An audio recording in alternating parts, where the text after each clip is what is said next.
Guys ये मेरी अपनी रियल स्टोरी है। जब मैं सन 1976 में पैदा हुई, मैं अपने माँ बाप की दूसरी संतान थी, लेकिन मुझको बेटी नहीं बेटे की तरह ट्रीट किया गया। बहुत प्यार मोहब्बत दी गई। मेरे दादा ने मुझे बहुत प्यार किया और मुझे अपने बेटे का नाम दिया कि नहीं, ये मेरी पोती नहीं है, ये मेरा पोता है।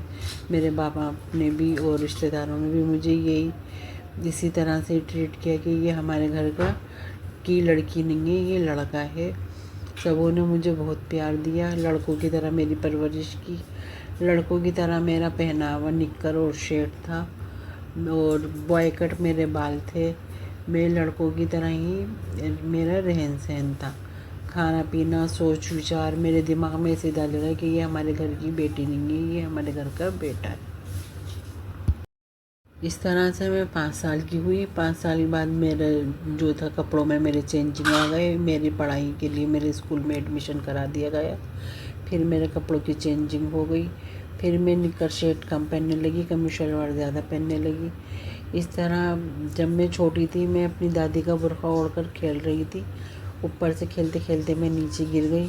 नीचे गिर के मैं खून में हो गई। उसके बाद में मेरे दादा बहुत रोए, बहुत भावुक हुए हो कि मेरे बेटे को क्या हो गया, ये जैसे कोई मेरी पोती नहीं, मेरे पोते को कुछ हो गया।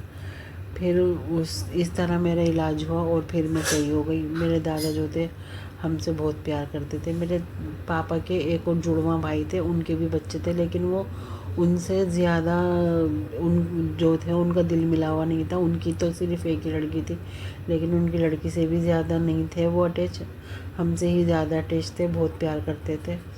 हम कई बहन भाई थे, लेकिन जब तक हम 4 बहनें और 1 भाई थे, तब तक की तो मुझे अपनी स्टोरी याद नहीं है कि हम मतलब हमारे साथ में क्या हुआ। और उसके बाद में मुझे अपने भाई के बाद की बहनें याद हैं, जब जब वो पैदा हुई और उनके साथ में उनकी पढ़ाई लिखाई, जिस तरह की जिम्मेदारियां थी, इस तरह से मतलब हमारी चलती रही।